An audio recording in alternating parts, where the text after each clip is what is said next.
you're in your house, it just feels like home.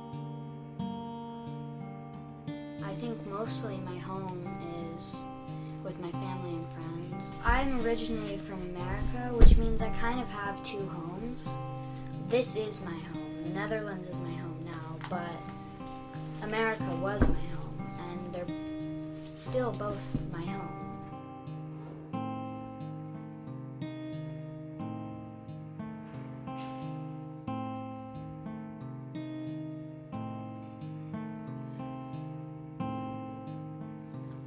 The difference between having two homes and just one home is if you have two homes, you are in one home but you'll miss the other. But you'll be in the other one but you'll miss the other. It can be hard to have two homes sometimes. It's not always easy because, you miss one, but then, you're still in the other, and it all gets jumbled up. The place where you were for the majority of your life will feel more like home. So you'll miss that more, for me at least. And then when you go back, you know everyone in your other home, but I also know everybody here. So I don't want to go back, but I think I still like it there a lot.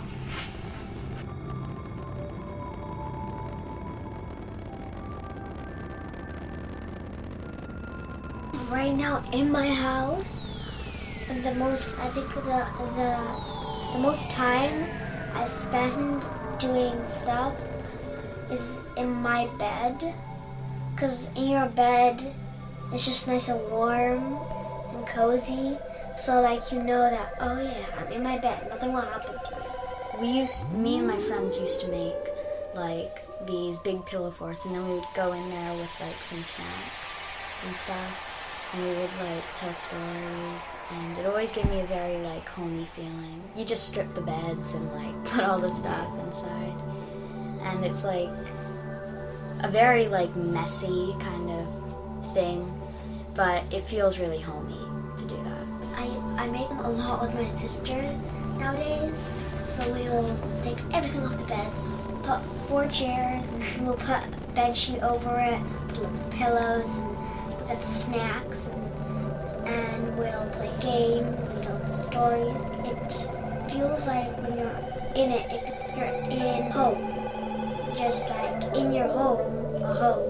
You just feel relaxed. Oh, I'm in my home, and I'm in a little tent in my house.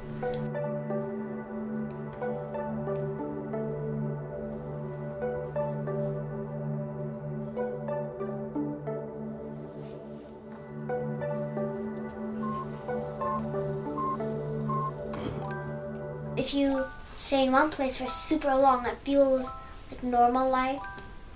But if you stay in the other place for super long, it also feels like just normal life. So if you interchange, then it feels like, oh, I'm on vacation. It feels like an adventure, but it never really feels bad, or I never miss my homes on these journeys. It's more I go there, and then I know I'm going to come back. It's not I'm staying there forever. When you go on vacation, it's the culture, the place, the people, everything's different. So when you go there, you know you're going to come back. So you're not worried about home, or you're homesick, or anything like that. It feels less leaving one place to go to another place, and more going on an adventure just to come back, That, is definitely a very different feeling than going back to Arizona. When you go to your other home, it feels like you're going back home, but you're only going to stay there for a specific amount of time. So when you come back, you'll just feel oh, we're back to normal life again. It definitely feels like a home, but it doesn't feel quite right in a way. So it's like you'll keep on wanting to switch. That house, it has like a lot of memories, and it feels very much like normal to be there. It doesn't necessarily feel like I'm on vacation to go to that house, because it feels very safe and like home. And sometimes it's very sad for me when you have to go back home again, because you get so used to the life in your other home that you will not want to come back. But if you stay there for a year or something, then you'll want to come back to the other place. I didn't go back this summer, and that was a big change because, like, it's my home too, but, like, I'm not there.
If the heart was a place, it was a home.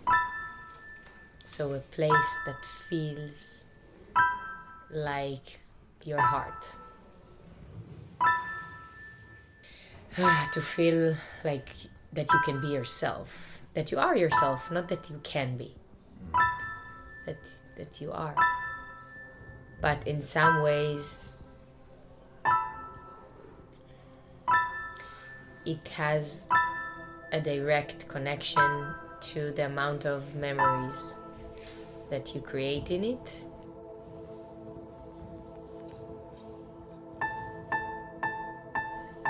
Of course, the first home for me is the home where I was born and with my parents. Sharing a space, being 7 people as a young kid, is already something that connects for me to a home that is shared. It's difficult for me to imagine a concept of a home that is solo. Although when I did live alone, I really felt at home and it was really nice. But still, I think it didn't land as much as a shared space, a shared home.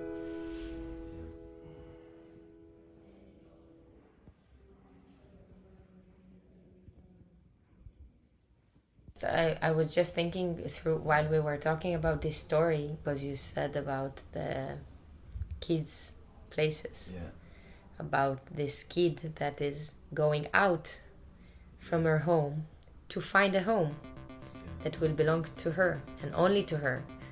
And then she starts by looking under the table and to use a map, a tablecloth, and then it doesn't work, and finally she has to leave home. So she goes out and she goes to this big wooden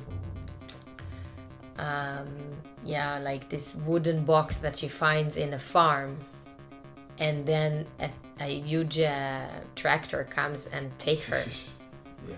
And she feels at home, but then she understands someone moved her.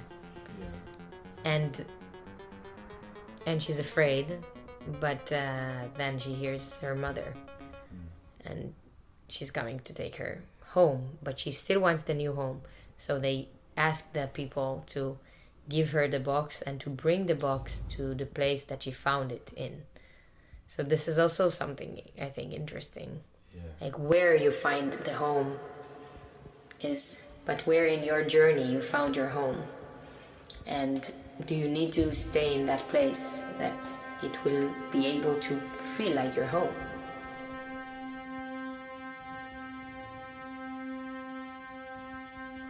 Is it better to have the same home because you are so grounded that you can go higher and deeper?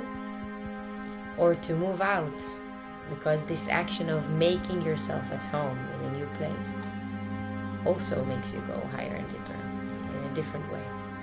Because I can be in the world, and now we're at home, we're kind of separated. But I don't want to be thrown to the world. I still want to be safe or held in a way. And then a lot of questions around this with monogamy. It's, I think, similar to a question of to have one home or shared spaces with different people.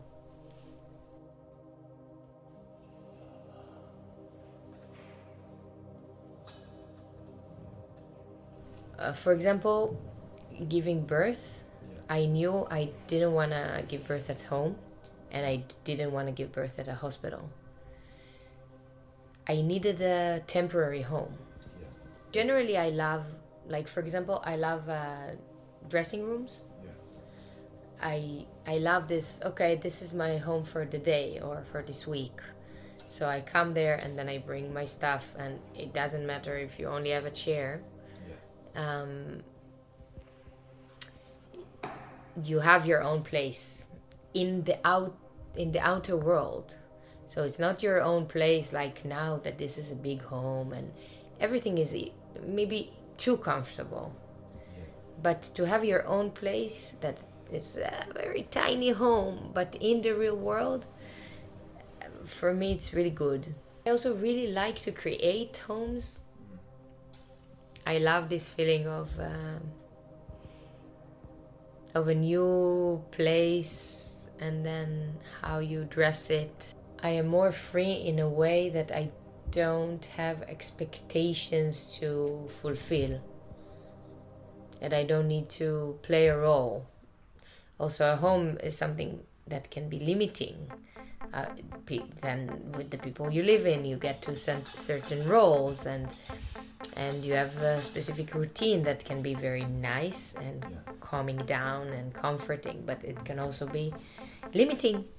And when you go to a new place, you have a new opportunity, a new chance. So you clean away. So when you move out, you do these cleanings, and like you helped us. So you go over the things, and then you prioritize, and you also prioritize, do you want to have more memories, more stuff, more options, or do you want to have I don't like leaving places generally, but I always have to move on. So the moment of, I stretch the moment of leaving. It didn't feel like I'm moving there. I felt that I'm going there, and I didn't look back. But I needed to go from home because it gave me powers. And I felt that in a weird way, actually at home I would do too much else. I don't know if ease, but because I was very at ease and it was wonderful, but I felt like maybe I need to, like you go to an adventure, to go to give birth, but then I needed to go somewhere that would feel so safe, because I can be in the world. Now we're at home, we're kind of separated. But I don't want to be thrown to the world. I still want to be safe or held in the world. And then once I walk out the door, they're easy for me. I almost don't miss home. Oh, that's not it.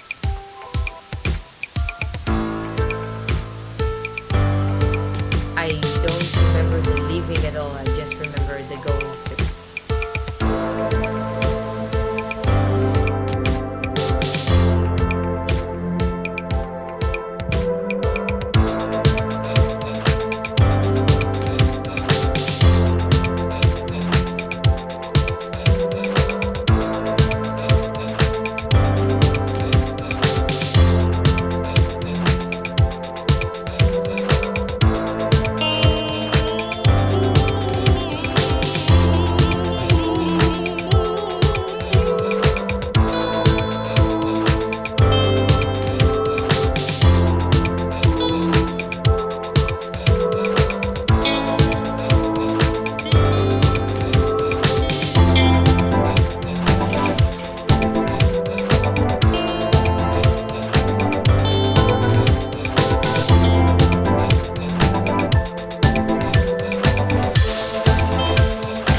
Because I've done so much moving my whole life, I finally realized that my home is my body. And wherever I go, I take my home with me. I've lived in Europe, I've lived in Australia, I've lived in the Americas, I've lived in England. And I've traveled to many other places, so no, geography doesn't really matter, and yeah, I can go anywhere.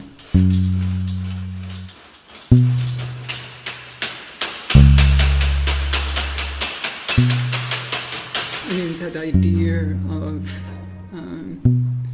constantly moving, which I think is very much a part of what I do, what I teach, also adds to this idea that home is movement. Whatever home we're in, there are periods of time when we feel more at home or less at home.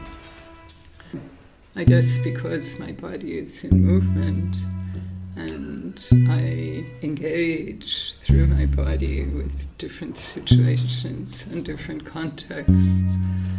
Some contexts allow me to feel more at home in this body, and other contexts maybe make me feel more uncomfortable because home is here in my body, and this body is not quite in the right context here. Having said all that, I was born in a very specific country with a particular language, and when I go back there, I feel it in my body, in my heart, there's something about the quality of the light, the space that one is surrounded by, that I also love. Again, I go back there and I feel something is right about being here.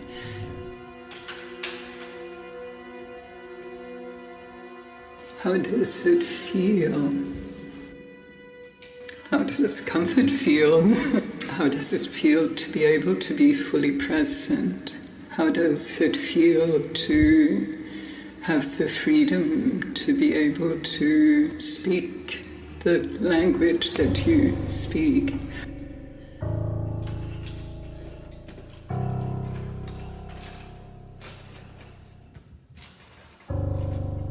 I was very young, I was 6, so I had no choice about whether my family left or not, and we escaped.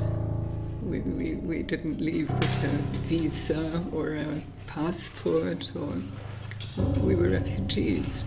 I remember I have memories, but I think also bodily memories. My mother was carrying me on her back as we walked in the middle of the night through snow, cold.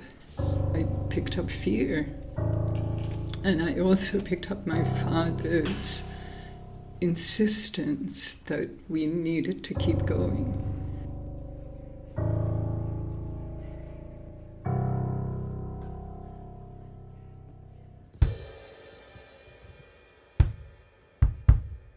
Before I moved anywhere, I was full of excitement about a new situation. When I move to places that I know, there's the excitement of reconnecting with a friend or a place. If it's a place I don't know, it's the curiosity about finding out, what is this going to be like? I think I'm a wanderer. I think I just am. And I think I am because I've lived in many different places, seen many different places. I always feel some kind of excitement when I get on a train and I know I'm going somewhere. Or it's not that I absolutely love airports or the plane itself, but I love to fly. And feel the plane beginning to rev up, and I feel the energy of it, and the takeoff that sort of, begins to take your head off a little bit. And then you look up and then you see the world below you. It's such an exciting feeling. And I love the space between being here and being there, when in a way I'm nowhere, but I'm right here, and in a way I'm not here or there, but I'm kind of everywhere or anywhere. Home seems to be, for many people, it seems to be feeling roots in a particular spot on Earth, and I don't have that.